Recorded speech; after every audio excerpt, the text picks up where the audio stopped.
കൊന്നിച്ചോ മിനസ നാനോമിഷിന്റെ season 2 episode 37ലേക്ക് എല്ലാവർക്കും സ്വാഗതം. Guys, നമ്മളിന്ന് നോക്കാൻ പോകുന്നത് നാനോമിഷിന്റെ കിടിലൻ 3 ചാപ്റ്റേഴ്സ് ആണ്. ഈ ചാപ്റ്റേഴ്സ് ഉടനീളം ഫൈറ്റ് തന്നെയാണ്. സോ ഒരു സെക്കൻഡ് പോലും മിസ്സാക്കിയിരിക്കാൻ വേണ്ടി നമ്മുടെ പേജ് ഇപ്പോൾ തന്നെ സബ്സ്ക്രൈബ് ചെയ്ത് വെക്കാൻ മറക്കണ്ട. പിന്നെ നമ്മുടെ ചാനൽ സപ്പോർട്ട് ചെയ്യാനായിട്ട് നിങ്ങളുടെ കൂട്ടുകാർക്കും കൂടെ നമ്മുടെ ഈ ഒരു സീരീസ് ഒക്കെ റെക്കമെൻഡ് ചെയ്യണം കേട്ടോ. എങ്കിലേ എല്ലാവർക്കും ഈ സീരീസ് ഒരേപോലെ എൻജോയ് ചെയ്യാനായിട്ട് പറ്റത്തുള്ളൂ. അങ്ങനെ ഈ എപ്പിസോഡ് തുടങ്ങാൻ നേരത്ത് കുറച്ച് മുമ്പത്തെ കാഴ്ചയാണ് കാണാൻ സാധിക്കുന്നത്. അവർ പറയും ചെയ്യും, അല്ല എനിക്കിപ്പോഴും വിശ്വസിക്കാൻ പറ്റുന്നില്ല ഈ ഒരു ഡ്രാഗൺ സെറ്റിൽ ഇപ്പോഴും ജീവനോടെ ഉണ്ടെന്ന്. പക്ഷേ ഇതെന്തായാലും ഒരു ചാൻസ് തന്നെയാണ്. ആ ഒരു എസൻസ് സ്കോർ നമ്മുടെ കയ്യിലേക്ക് തന്നെ കിട്ടണം. അല്ല, ബ്ലേഡ് മോസ്റ്ററി ദേ അവിടേക്ക് നോക്കിയേ, അതെന്താന്ന്? ഈ സമയത്ത് അവൻ ഞെട്ടിത്തിരിച്ചുപോയി. എനിക്കിത് വിശ്വസിക്കാൻ പറ്റുന്നില്ല. ഇവനെന്താണ് ഇവിടെ ചെയ്യുന്നത്? പിന്നെ കാണിക്കുന്നത് ഒരുത്തനാട്ടെ അവിടെ നിലത്ത് കിടക്കുന്നതാണ്. ഇതേ സമയം അവനാട്ടെ കിടന്ന് പൊട്ടി ചിരിക്കുകയായിരുന്നു. എന്തായി, നിനക്ക് ആ ഒരു സോ ടെക്നിക്ക് റെക്കഗ്നൈസ് ചെയ്യാനായിട്ട് പറ്റിയോ? അതാരാണെന്ന് നിനക്ക് മനസ്സിലായോ? സത്യം പറഞ്ഞവനെ കൺട്രോളിലേക്ക് എടുക്കാൻ കുറച്ചധികം സമയം എടുത്ത് ആ ഒരു കേവിൻ്റെ അകത്ത് കിടന്നാണ് അവനെ കിട്ടിയത്. പക്ഷെ ഇപ്പൊ നിങ്ങൾ ഫൈറ്റ് ചെയ്യുന്നത് അത് പ്യുവർ കോയിൻസിഡൻസ് മാത്രമല്ലല്ലോ. എന്തൊരു ഫെയ്ത്ത് ആണെന്ന് നോക്കണേ. ഞാൻ ശരിക്കും എക്സൈറ്റഡ് ആണ്. നിന്റെ റിയാക്ഷൻ എന്താണെന്ന് എനിക്കൊന്ന് അറിയണമെന്ന് പറയുന്നിടത്ത് അവൻ ആ മുഖം മൂടി അയച്ചു. ഇതേ സമയത്ത് ഇയോൺ ശരിക്കും ഞെട്ടിത്തെറിച്ചു പോയി. ഡീമൺ ഗോഡ് ആ മുഖംമൂടിയുടെ പിന്നിൽ ആരാണെന്നറിയാവോ? അതേസമയം അത് നിരത്തി വീണു. അവനാട്ടെ പൊട്ടിച്ചിരിക്കുകയും ചെയ്തു. അതെ, ആ കാണുന്നത് നിന്റെ അപ്പൂപ്പനാണ്. ദ ഫോർമർ കൾട്ട് ലീഡർ ആയിട്ടുള്ള ഇഞ്ചി ചിയോണാണ്. ഇതും കൂടെ കേട്ടപ്പോ നമ്മുടെ ഇയോന്റെ ശരിക്ക് ദേഷ്യം വന്നു. പക്ഷെ നീ അനങ്ങിപ്പോരുത്. നീ എങ്ങാനും അനങ്ങിയ നിന്റെ അപ്പൂപ്പന്റെ തല പൊട്ടിച്ചെതറും. ഇതൊരിക്കലും വർക്ക് ചെയ്യുമെന്ന് ഞാൻ എക്സ്പെക്ട് ചെയ്തില്ല. പക്ഷെ കണ്ടിട്ട് ഡീമൻ ഗോഡിനായാലും അവന്റെ ഫാമിലി തന്നെയാണ് ഇമ്പോർട്ടൻറ്റ്. അപ്പോ ഇഞ്ചിച്ചിയോൺ, ഇതെന്റെ ഓർഡറാണ്. അടുത്ത സെക്കൻഡിൽ തന്നെ അവന്റെ ചുറ്റിനും മറ്റൊരു സ്ഥലത്തെത്തിയ പോലെയായിരുന്നു. ആ ഒരു ബെല്ലിന്റെ സൗണ്ട് മാത്രമേ അവന് കേൾക്കാൻ പറ്റുന്നുണ്ടായിരുന്നുള്ളൂ. അപ്പോ നിങ്ങളുടെ ദ ഗ്രേറ്റ് ഡിമോണിക് കൾട്ടിന്റെ സോ ടെക്നിക്കില് അത് യൂസ് ചെയ്ത് ആ ഒരു ഡീമൺ ഗോഡിനെ കൊന്നുകളാ.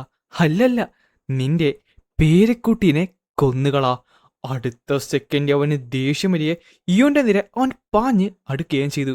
ഇയോൻ അവിടെ തന്നെ നിന്ന് ഒന്ന് അനങ്ങിയത് പോലുമില്ല.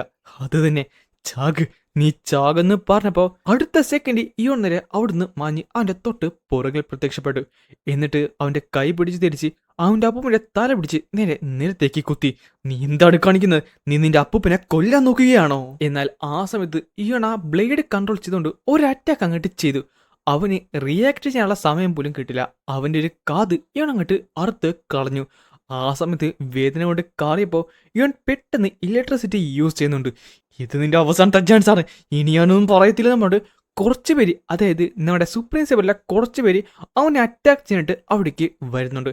ആ ഒരു അറ്റാക്ക് ഇവന്റെ തൊട്ടടുത്ത് വലിയ ഒരു ഹ്യൂജ് ആയിട്ടുള്ള എക്സ്പ്ലോഷൻ അവിടെ ഉണ്ടാകുന്നുണ്ട്. എല്ലാം തീർന്നല്ല, നിനക്കത് തന്നെ വേണം. പക്ഷെ പെട്ടെന്നാണ് അവൻ ഞെട്ടിയത്. കാര്യം ആ പൊടിയുടെ പിന്നിൽ എന്തൊന്നുണ്ടായിരുന്നു. അതാട്ടെ ഒരു വലിയൊരു ഷീൽഡ് പോലെ അവിടെ പ്രവർത്തിച്ചു. അത് എൻഹാൻസ് ഉള്ള എനർജി പ്രൊട്ടക്റ്റീവ് ഷീൽഡ് അല്ലേ? പക്ഷെ എങ്ങനെ? ഈ സമയത്ത് തന്നെ എൻജോയ് ചെയ്യേണ്ട മുടിയൊക്കെ പോയിരുന്നു. ചുരുക്കം പറഞ്ഞാൽ ഇവനത് സക്സീഡ് ചെയ്തു. അവന്റെ മൂക്കിൽ നിന്ന് ഒരു പ്രത്യേക ജീവി നേരെ പുറത്തേക്ക് വീണു. നീയൊക്കെ കൂടാ അവന്റെ സ്വന്തം പേരുകുട്ടീനെ അവനെ കൊണ്ട് കൊല്ലിക്കാൻ നോക്കിയല്ലേ? ഞാൻ ആദ്യം വിചാരിച്ചത് കുറച്ച് പേരെങ്കിലും ജീവനോടെ വെക്കണമെന്നാണ്. ആ ഒരു ഇൻഫോർമേഷനൊക്കെ വേണ്ടേ? പക്ഷേ എൻ്റെ മൈൻഡ് ഞാൻ അങ്ങോട്ട് ചേഞ്ച് ചെയ്ത്. ചത്ത് തൊലയടാ നായകളെ. അടുത്ത സെക്കൻഡിൽ കാണുന്നത് 100ഓളം ഐസോട്സ് അവിടേക്ക് പാഞ്ഞ് ഇറങ്ങുന്നതാണ്. അവരെല്ലാവരും കഷ്ണങ്ങളായിട്ട് മുറിച്ച് കളയാനും തുടങ്ങി. അവൻ പേടിച്ച് നേരെ ബാക്കിലേക്ക് വീണു. പക്ഷേ അതേസമയം ഇയോൺ മറ്റാരെയും ശ്രദ്ധിക്കാതെ അവൻ്റെ അടുത്തേക്ക് നടന്ന് വരികയും ചെയ്തു. പെട്ടെന്ന് ഇയോൺ തന്റെ കൈയൊന്ന് മുകളിലേക്ക് ഉയർത്തി. അടുത്ത സെക്കൻഡ് അവന്റെ കയ്യിലുണ്ടെന്ന ആ ഒരു സ്റ്റാഫ് തന്നെ അവന്റെ മുഖത്തേക്ക് അടിച്ചു. എന്നാൽ ഇയോൺ അവിടെ കൊണ്ട് നിർത്തില്ല. വീണ്ടും വീണ്ടും അവൻ ആ സ്റ്റാഫ് കൊണ്ട് അടിച്ചടിച്ച് അവന്റെ ചോര തെറിപ്പിച്ചുകൊണ്ടേയിരുന്നു. അവൻ കരയുന്നുണ്ട്, എന്നോട് ക്ഷമിക്ക്, ഞാൻ എന്നൊന്നും ചെയ്തില്ല, എന്നെ രക്ഷിക്ക്. പക്ഷേ ആര് കേൾക്കാൻ? ഇയോൺ വീണ്ടും വീണ്ടും അവനെ ഉപദ്രവിച്ചുകൊണ്ടിരുന്നു. അവസാനം ആ ഒരു സ്റ്റാഫ് അവന്റെ നെറ്റിയിലേക്ക് ഇട്ടിച്ച് കയറ്റുകയും ചോര തെറിക്കുന്നുണ്ട്. എന്നിട്ട് അത് അതേപോലെ തന്നെ വലിച്ച് ഊരിയെടുത്തു. അതിനുശേഷം അവനൊന്ന് തിരിഞ്ഞ് നോക്കി. ഈ സമയത്ത് ഇത് കണ്ടുകൊണ്ടിരുന്ന നമ്മുടെ സുപ്രീം സേവറിലെ ബാക്കിയുള്ള എല്ലാവർക്കും ഒരു കാര്യം വ്യക്തമായി. അവരുടെ മുമ്പിൽ നിൽക്കുന്നത് കേവലം ഒരു മനുഷ്യനല്ല, അതൊരു ഡീമനായിരുന്നു, യഥാർത്ഥ ഡീമൻ. ഇയോന്റെ സോഴ്സിനെ അവരെല്ലാരും ബ്ലോക്ക് ചെയ്തിട്ട് നോക്കുന്നുണ്ട്. പക്ഷെ അതൊട്ടും നിസ്സാരമല്ല. നീയൊക്കെ അവിടെ എന്ത് നോക്കി നിൽക്കുവാണ്, എത്രയും പെട്ടെന്ന്. പക്ഷെ പെട്ടെന്നാണ് അവന്റെ നേരെ ഒരു അറ്റാക്ക് വരുന്നത്. അവനത് ജസ്റ്റിനാണ് ഡോട്ട് ചെയ്ത് കളഞ്ഞത്. നാശം, ഓൾറെഡി തന്നെ 10-30ഓളം പേര് മരിച്ചിരിക്കുന്നു. ഇങ്ങനെയാണെങ്കിൽ ഇതൊട്ടും തന്നെ നല്ലതല്ല. പക്ഷെ എന്തോ എന്നെ വല്ലാണ്ട് അലട്ടുന്നുണ്ട്. ദി സുപ്രീം ഹെവലി ടീമിന്റെ അവസ്ഥ കണ്ടിട്ടും അവൻ ഇത്ര ദേഷ്യത്തിലാണെങ്കിൽ കൂടി അവനെന്താണ് ആ ഒരു ഹെവലി ഫ്ലാഷ് യൂസ് ചെയ്യാത്തത്? ഈ സമയത്ത് തന്നെ അവിടേക്ക് വരുന്നുള്ള എല്ലാ അറ്റാക്സും അവൾ ബ്ലോക്ക് ചെയ്തുകൊണ്ടിരിക്കുകയാണ്. നാശം, ഇങ്ങനെയാണെങ്കിൽ എല്ലാം കഥ തീരുമെന്ന് പറഞ്ഞ് അവൻ കണ്ണടച്ചപ്പോ ആ ഒരു അറ്റാക്ക് അവന്റെ അടുത്തേക്ക് വന്നില്ല. അല്ല, ഇതെന്താണ്? ആ ഒരു അറ്റാക്കിന് എന്നെ കൊല്ലാവുന്നേ ഉള്ളു. പക്ഷെ അതെന്താണ് എൻ്റെ അടുത്തേക്ക്? അത് മാത്രമല്ല, അത് മുകളിലേക്കും സൈഡിലേക്കും പോകുന്നില്ല. ഇനിയെങ്ങാനും പിന്നെയാണ് അവൻ ആ കാര്യം മനസ്സിലായത്. കാര്യം അതിന്റെ തൊട്ടപ്പുറത്തുള്ളത് ആ ഒരു വെള്ളമാണ്. അല്ല, അവനപ്പോൾ മനഃപൂർവ്വമാണ് ഈ ഒരു വോൾസും ഈ ഒരു സീലിംഗിലേക്കും അത് കൊണ്ടുവരാത്തത്. ഇത് ശരിക്കും ഡേഞ്ചറാണ്. കേവ് കംപ്ലീറ്റ്ലി അൺസ്റ്റേബിൾ ആണ്, എപ്പോൾ വേണമെങ്കിലും തകരാൻ ചാൻസ് ഉണ്ട്. പക്ഷേ കുറച്ചുകൂടി ഈസ്റ്റിലേക്ക് ചെന്ന് കഴിഞ്ഞാൽ അത് ആ ലേക്കാണ്. ഇവിടെ വെച്ച് അങ്ങനെ എന്തെങ്കിലും സംഭവിച്ചു കഴിഞ്ഞാൽ ഇവരെല്ലാവരും തന്നെ മരിക്കും. അത് മാത്രമല്ല, 6 ഔട്ട്സും പിന്നെ അപ്പനും എല്ലാവർക്കും പെട്ടെന്നാണ് ഈയണത് കാണുന്നത്. അത് നേരത്തെ കണ്ട ആ ഒരു സ്പൈ ഉണ്ടല്ലോ, അവനവിടേക്ക് അറ്റാക്ക് ചെയ്യുന്നു. അല്ല, അവനത് തകർക്കാൻ നോക്കുകയാണോ? കേവിന് ഡാമേജുകൾ സംഭവിച്ചുകൊണ്ടിരിക്കുന്നു. കൊളാപ്സ് ചെയ്യാനുള്ള ചാൻസസ് ഇൻക്രീസ് ആയി. ഞാനോ അടുത്ത സെക്കൻഡ് ഈയൊന്ന് കുറച്ച് അറ്റാക്കുകൾ അവിടേക്ക് ചെയ്തു. എന്നാൽ പെട്ടെന്നാണ് കുറച്ച് പേര് അതൊന്ന് തടഞ്ഞത്. എന്നിട്ട് പറയും ചെയ്യും, ഒരു ഓപ്പണന്റ് എവിടേക്കാണ് അറ്റാക്ക് ചെയ്യുന്നതെന്ന് അറിഞ്ഞു കഴിഞ്ഞാൽ പിന്നെ അത് ഈസിയാണ്. ഞങ്ങൾക്ക് നിന്നെ ഉറപ്പായിട്ട് സ്റ്റോപ്പ് ചെയ്യാൻ സാധിക്കും. നീ ഒരു ഡീമൺ ഗോഡാണ്. പക്ഷെ കുറച്ചു നേരത്തെ എന്ന് പറഞ്ഞിട്ട് കുറച്ച് അറ്റാക്കുകൾ അവിടേക്ക് ചെയ്യാൻ വന്നപ്പോൾ ഇയാൻ 2 ഫോമുലസ് ഉള്ള സോഡ് അങ്ങോട്ട് ക്രിയേറ്റ് ചെയ്തു. അല്ല, ആ 2 സോഡ്സ് എന്ന് പറഞ്ഞു തീരുന്നതിന് മുമ്പ് അവന്റെ തല പല കഷ്ണങ്ങളായിട്ട് മുറിഞ്ഞു. അത് ഫോംലെസ് സോഡായിരുന്നു.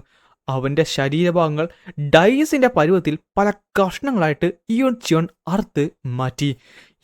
ഇത് നമ്മുടെ ശവകുടീരഭാഗമെന്നും പറഞ്ഞ് അവനൊരു അറ്റാക്ക് ചെയ്യാനായിട്ട് പോകുന്നുണ്ടെങ്കിലും അത് പറഞ്ഞു തീരുന്നതിന് മുമ്പ് ഇയോൺ അവന്റെ ശരീരം 2ആയിട്ട് അറുത്ത് കളഞ്ഞിരുന്നു.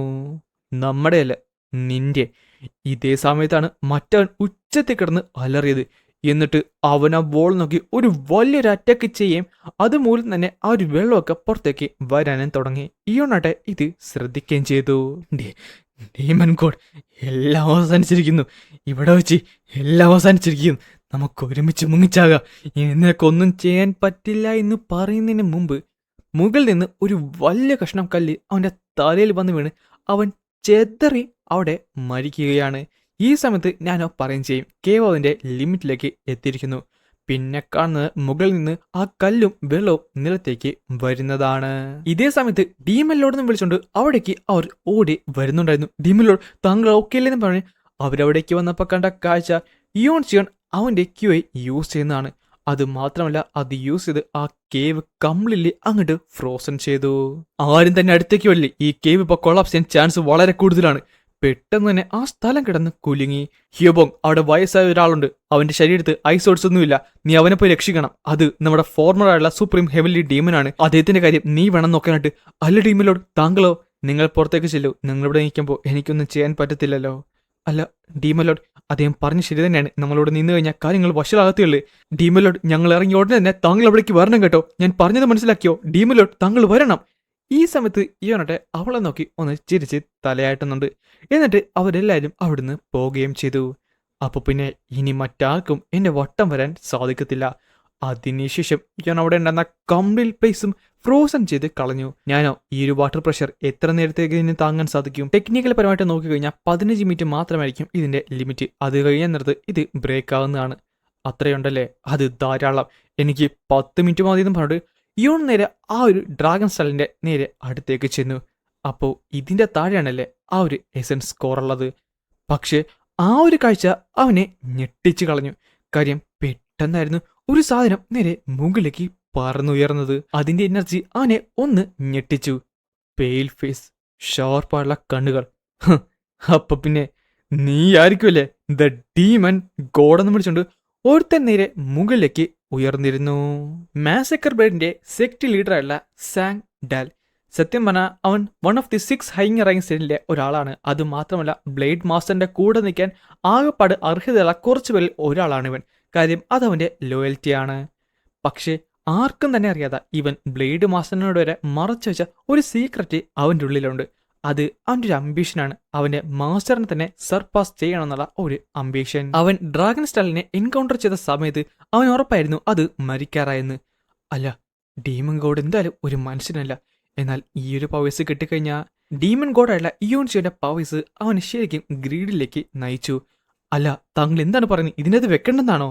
അതെ, അതിനകത്ത് വെച്ചാലും നമുക്ക് ഈ നോർത്തേൺ സീ ഐസ് പാലസിൽ നിന്ന് മര്യാദയ്ക്ക് രക്ഷപ്പെടാൻ പറ്റുമെന്ന് തോന്നില്ല. കാര്യം മുറുമലൻസും ഡിമോണിക്കൾട്ടും എല്ലാവരും തന്നെയുണ്ട്.